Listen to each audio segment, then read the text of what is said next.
Og hjá mér Sigmundur Davíð Gunnlaugsson, oddviti Norðausturkjördæmis.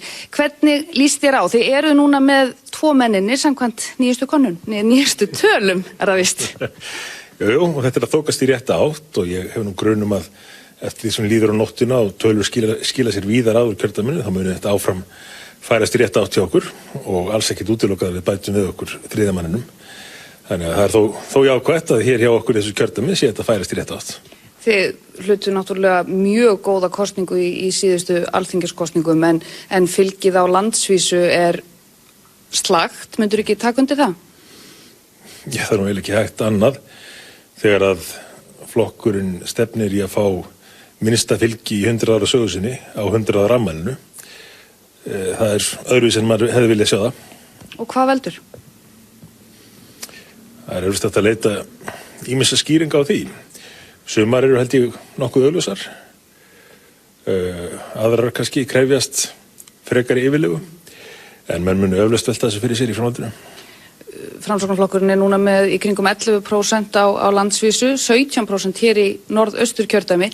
Telur þú að þetta fylgi nægi flokknum til þess að halda áfram í ríkisstjórn?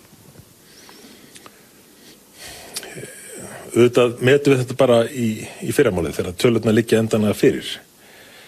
Og það er alveg ljóst að Sjálfstæðisflokkurinn hefur verið að styrkja stöðu sína mjög á síðustu dögum með þeim atburðum sem hafa orðið. Þá hefur greinilega stór hluti kjósenda ákveðið að reyna að forðast þá hættu sem var að birtast með Píratastjórn með því að fara yfir á Sjálfstæðisflokkinn. Ég held að við hefðum alveg, ef að haldið hefur verið öðruvísum málum, getað verið sá valkostur frekar en Sjálfstæðisflokkurinn. En þetta staðan og það styrkir stöðu Samstarfsflokksins en staða okkar, það má ekki gleyma því, engu að séð svo að við erum búin að skila ótrúlegum árangri á þessu kjörtímabili.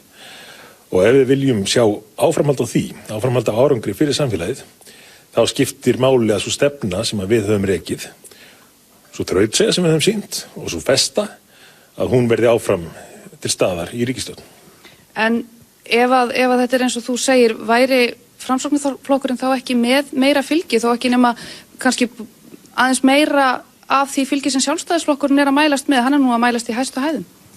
Jú, maður skildi ætla það, en það hefur nú líklega ekki farið frá minnum að það hafa orðið miklir atburðir í flokknum að undanförnu og svo atburðar ásrauna staðið vikum eða mánuðum saman og við þær aðstæður kannski ekki að vænta mikillar fylgisögningar.